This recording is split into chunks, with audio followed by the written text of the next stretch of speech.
ನಮಸ್ಕಾರ ವೀಕ್ಷಕರೇ, ನಮ್ಮ ಚಾನಲ್ಗೆ ನಿಮಗೆಲ್ಲರಿಗೂ ಆತ್ಮೀಯ ಸ್ವಾಗತ. ಶ್ರಾವಣ ಮಾಸ ಬಂತೆಂದರೆ ಸಾಕು, ನಮ್ಮೆಲ್ಲರ ಮನೆಗಳಲ್ಲಿ ಹಬ್ಬದ ಸಡಗರ ಸಂಭ್ರಮ ಮನೆ ಮಾಡುತ್ತದೆ. ಅದರಲ್ಲಿಯೂ ಶ್ರಾವಣ ಮಾಸದ ಶುಕ್ಲ ಪಕ್ಷದ 2ನೇ ಶುಕ್ರವಾರ ಬರುವ ವರಮಹಾಲಕ್ಷ್ಮಿ ಹಬ್ಬ ಎಂದರೆ ಮಹಿಳೆಯರಿಗೆ ಅತ್ಯಂತ ಪ್ರಿಯವಾದ ಹಬ್ಬ. ವರಗಳನ್ನು ಕರುಣಿಸುವ ಮಹಾತಾಯಿ ಲಕ್ಷ್ಮಿಯನ್ನು ಒಲಿಸಿಕೊಳ್ಳಲು ಇದು ಅತ್ಯಂತ ಶ್ರೇಷ್ಠ ದಿನ. ಇಂದಿನ ವಿಡಿಯೋದಲ್ಲಿ ನಾನು ಮೇಷರಾಶಿಯವರ ಬಗ್ಗೆ ಮಾತನಾಡಲಿದ್ದೇನೆ. ಮೇಷರಾಶಿಯವರಿಗೆ ಈ ಬಾರಿಯ ವರಮಹಾಲಕ್ಷ್ಮಿ ಹಬ್ಬ ಯಾವೆಲ್ಲ ಶುಭ ಫಲಗಳನ್ನು ತರಲಿದೆ, ಈ ರಾಶಿಯವರ ಆರ್ಥಿಕ ಸ್ಥಿತಿ ಹೇಗಿರಲಿದೆ ಹಾಗೂ ಮೇಷರಾಶಿಯವರು ವಿಶೇಷವಾಗಿ ವರಮಹಾಲಕ್ಷ್ಮಿ ಪೂಜೆಯನ್ನು ಹೇಗೆ ಆಚರಿಸಿದರೆ ತಾಯಿಯ ಸಂಪೂರ್ಣ ಕೃಪೆಗೆ ಪಾತ್ರರಾಗಬಹುದು ಎಂಬುದನ್ನು ನಾನು ನಿಮಗೆ ವಿವರವಾಗಿ ತಿಳಿಸಿಕೊಡುತ್ತೇನೆ. ವಿಡಿಯೋವನ್ನು ಕೊನೆವರೆಗೂ ನೋಡಿ. ಮೊದಲನೆಯದಾಗಿ ಮೇಷರಾಶಿಯ ಬಗ್ಗೆ ಸ್ವಲ್ಪ ತಿಳಿದುಕೊಳ್ಳೋಣ. ರಾಶಿಚಕ್ರದ ಮೊದಲ ರಾಶಿಯಾಗಿರುವ ಮೇಷರಾಶಿಯ ಅಧಿಪತಿ ಕುಜ ಅಥವಾ ಮಂಗಳ ಗ್ರಹ. ಈ ರಾಶಿಯವರು ಹುಟ್ಟಿನಿಂದಲೇ ಬಹಳ ಧೈರ್ಯಶಾಲಿಗಳು, ಉತ್ಸಾಹಿಗಳು ಮತ್ತು ನಾಯಕತ್ವದ ಗುಣಗಳನ್ನು ಹೊಂದಿರುವವರು. ಯಾವುದೇ ಕೆಲಸವಾದರೂ ಮುನ್ನುಗ್ಗಿ ಮಾಡುವ ಸ್ವಭಾವ ಇವರದ್ದು. ಆದರೆ ಕಳೆದ ಕೆಲವು ದಿನಗಳಿಂದ ಗ್ರಹಗತಿಗಳ ಬದಲಾವಣೆಯಿಂದಾಗಿ ಮೇಷರಾಶಿಯವರು ಸ್ವಲ್ಪ ಆರ್ಥಿಕ ಏರುಪೇರುಗಳನ್ನು, ಮಾನಸಿಕ ಒತ್ತಡಗಳನ್ನು ಮತ್ತು ಕೆಲಸದಲ್ಲಿ ಸಣ್ಣ ಪುಟ್ಟ ವಿಳಂಬಗಳನ್ನು ಎದುರಿಸುತ್ತಿರಬಹುದು. ಕೆಲವರಿಗೆ ಸಾಲದ ಬಾಧೆಯೂ ಕಾಡುತ್ತಿರಬಹುದು. ಆದರೆ ಚಿಂತೆ ಬೇಡ, ಈ ಬಾರಿ ವರಮಹಾಲಕ್ಷ್ಮಿ ಹಬ್ಬ ನಿಮ್ಮ ಜೀವನದಲ್ಲಿ ಮಹತ್ತರವಾದ ಸಕಾರಾತ್ಮಕ ಬದಲಾವಣೆಗಳನ್ನು ತರಲಿದೆ. ಹಾಗಾದರೆ ವರಮಹಾಲಕ್ಷ್ಮಿ ತಾಯಿಯ ಆರಾಧನೆಯಿಂದ ಮೇಷರಾಶಿಯವರಿಗೆ ಏನೆಲ್ಲ ಲಾಭಗಳಿದೆ ಎಂದು ನೋಡೋಣ. ಆರ್ಥಿಕ ಅಭಿವೃದ್ಧಿ ಮತ್ತು ಸಾಲಬಾಧೆ ನಿವಾರಣೆ. ಮೇಷರಾಶಿ ಅಧಿಪತಿ ಕುಜನು ಭೂಮಿ ಮತ್ತು ಆಸ್ತಿಯ ಕಾರಕ. ವರಮಹಾಲಕ್ಷ್ಮಿಯ ಕೃಪೆಯಿಂದ ಆಸ್ತಿ ಅಥವಾ ಮನೆ ಖರೀದಿಸುವ ನಿಮ್ಮ ಕನಸು ನನಸಾಗುವ ಕಾಲ ಬರುತ್ತದೆ. ಹಾಗೆಯೇ ಬಹಳ ದಿನಗಳಿಂದ ಬಾಕಿ ಉಳಿದಿದ್ದ ಹಣ ಕೈ ಸೇರಲಿದೆ ಮತ್ತು ಸಾಲದ ಸುಳಿಯಿಂದ ಹೊರಬರಲು ದಾರಿ ಸಿಗಲಿದೆ. ಉದ್ಯೋಗ ಮತ್ತು ವ್ಯಾಪಾರದಲ್ಲಿ ಯಶಸ್ಸು. ಉದ್ಯೋಗಕ್ಕಾಗಿ ಕಾಯುತ್ತಿರುವವರಿಗೆ ಶುಭ ಸುದ್ದಿ ಸಿಗಲಿದೆ. ವ್ಯಾಪಾರಸ್ಥರಿಗೆ ಅನಿರೀಕ್ಷಿತ ಧನಲಾಭವಾಗಲಿದೆ.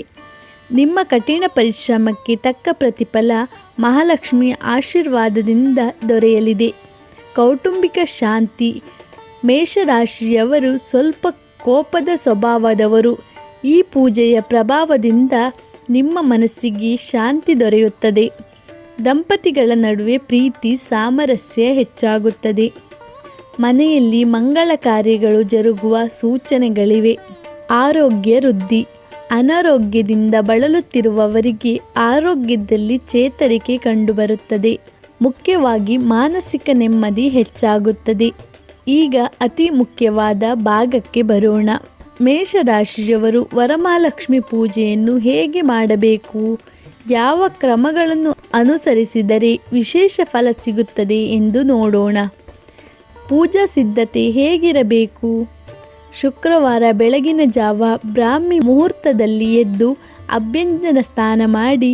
ಮೇಷರಾಶಿಯವರಿಗೆ ಕೆಂಪು ಬಣ್ಣ ಬಹಳ ಶ್ರೇಷ್ಠ.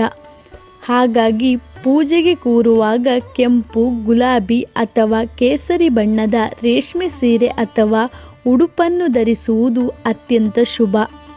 ಕಳಶ ಸ್ಥಾಪನೆ. ಮನೆಯ ಈಶಾನ್ಯ ದಿಕ್ಕಿನಲ್ಲಿ ರಂಗೋಲಿ ಹಾಕಿ ಮಂಟಪನ್ನಿಟ್ಟು ಕಳಶ ಸ್ಥಾಪನೆ ಮಾಡಿ. ಕಳಶದೊಳಗೆ ಅಕ್ಕಿ, ನಾಣ್ಯ, ಅರಿಶಿಣ ಕೊಂಬು, ಬೆಲ್ಲದ ತುಂಡು ಮತ್ತು ಏಲಕ್ಕಿಯನ್ನು ಹಾಕಿ. ವಿಶೇಷ ಹೂಗಳು ಯಾವುದು ನೋಡೋಣ. ಮೇಷರಾಶಿಯ ಅಧಿಪತಿ ಕುಜನಿಗೆ ಮತ್ತು ಮಹಾಲಕ್ಷ್ಮಿಗೆ ಕೆಂಪು ಹೂಗಳು ಎಂದರೆ ಅಚ್ಚುಮೆಚ್ಚು. ಆದ್ದರಿಂದ ಕಳಶಕ್ಕೆ ಮತ್ತು ದೇವಿಗೆ ಕೆಂಪು ಕಮಲ, ಕೆಂಪು ದಾಸವಾಳ ಅಥವಾ ಗುಲಾಬಿ ಹೂಗಳಿಂದ ಅಲಂಕಾರ ಮಾಡಿ. ಇದರಿಂದ ತಾಯಿ ಶೀಘ್ರವಾಗಿ ಒಲಿಯುತ್ತಾಳೆ. ನೈವೇದ್ಯ. ದೇವಿಗೆ ಸಿಹಿ ಎಂದರೆ ಪ್ರಿಯ. ಮೇಷರಾಶಿಯವರು ಬೆಲ್ಲದಿಂದ ಮಾಡಿದ ನೈವೇದ್ಯವನ್ನು, ಉದಾಹರಣೆಗೆ ಬೆಲ್ಲದ ಪಾಯಸ, ಒಬ್ಬಟ್ಟು ಅಥವಾ ಕಜ್ಜಾಯ ದೇವರಿಗೆ ಅರ್ಪಿಸುವುದು ಅತ್ಯಂತ ಶ್ರೇಯಸ್ಕರ. ದೀಪಾರಾಧನೆ. ತುಪ್ಪದ ದೀಪವನ್ನು ಹಚ್ಚಿಡಿ. ದೀಪದ ಬೆಳಕು ನಿಮ್ಮ ಜೀವನದಲ್ಲಿ ಅಂಧಕಾರವನ್ನು ದೂರ ಮಾಡುತ್ತದೆ. ದೇವಿಯ ಧ್ಯಾನ. ಪೂಜೆ ಮಾಡುವಾಗ ಓಂ ಶ್ರೀಂ ಹ್ರೀಂ ಕಮಲೇ ಕಮಲಾಲಯೇ ಪ್ರಸಿದ್ಧ ಪ್ರಸಿದ್ಧ ಶ್ರೀಂ ಹ್ರೀಂ ಓಂ ಮಹಾಲಕ್ಷ್ಮೇ ನಮಃ ಎಂಬ ಮಂತ್ರವನ್ನು 108 ಬಾರಿ ಪಠಿಸಿ ಅಥವಾ ಲಲಿತ ಸಹಸ್ರನಾಮ ಲಕ್ಷ್ಮಿ ಅಷ್ಟೋತ್ತರವನ್ನು ಭಕ್ತಿಯಿಂದ ಪಠಿಸಿ. ಕೊನೆಯಲ್ಲಿ ಕೈಗೆ ಅರಿಶಿನ ದಾರ ಕಟ್ಟಲು ಮರೆಯದಿರಿ. ವೀಕ್ಷಕರೇ, ಭಕ್ತಿಯಿಂದ ಮತ್ತು ಶ್ರದ್ಧೆಯಿಂದ ಮೇಷರಾಶಿಯವರು ಈ ರೀತಿ ವರಮಹಾಲಕ್ಷ್ಮಿಯನ್ನು ಆರಾಧಿಸಿದರೆ ಖಂಡಿತವಾಗಿಯೂ ನಿಮ್ಮ ಇಷ್ಟಾರ್ಥಗಳೆಲ್ಲವೂ ಸಿದ್ಧಿಸುತ್ತವೆ. ಕುಜ ದೋಷಗಳೇನಾದರೂ ಇದ್ದರೆ ಅವು ನಿವಾರಣೆಯಾಗಿ ಸುಖ ಶಾಂತಿ ನೆಮ್ಮದಿ ನಿಮ್ಮದಾಗುತ್ತದೆ. ತಾಯಿ ವರಮಹಾಲಕ್ಷ್ಮಿ ನಿಮ್ಮೆಲ್ಲರ ಬಾಳಿನಲ್ಲಿ ಸಿರಿ ಸಂಪತ್ತನ್ನು ಕರುಣಿಸಲಿ ಎಂದು ನಾನು ಪ್ರಾರ್ಥಿಸುತ್ತೇನೆ. ನಿಮಗೆ ಈ ಮಾಹಿತಿ ಇಷ್ಟವಾಗಿದ್ದರೆ ದಯವಿಟ್ಟು ಈ ವಿಡಿಯೋವನ್ನು ಲೈಕ್ ಮಾಡಿ, ನಿಮ್ಮ ಸ್ನೇಹಿತರು ಮತ್ತು ಕುಟುಂಬದವರೊಂದಿಗೆ ಶೇರ್ ಮಾಡಿ. ನಮ್ಮ ಚಾನಲ್ಗೆ ಸಬ್ಸ್ಕ್ರೈಬ್ ಆಗುವುದನ್ನು ಮರೆಯಬೇಡಿ. ಎಲ್ಲರಿಗೂ ಮತ್ತೊಮ್ಮೆ ವರಮಹಾಲಕ್ಷ್ಮಿ ಹಬ್ಬದ ಹಾರ್ದಿಕ ಶುಭಾಶಯಗಳು. ಧನ್ಯವಾದಗಳು.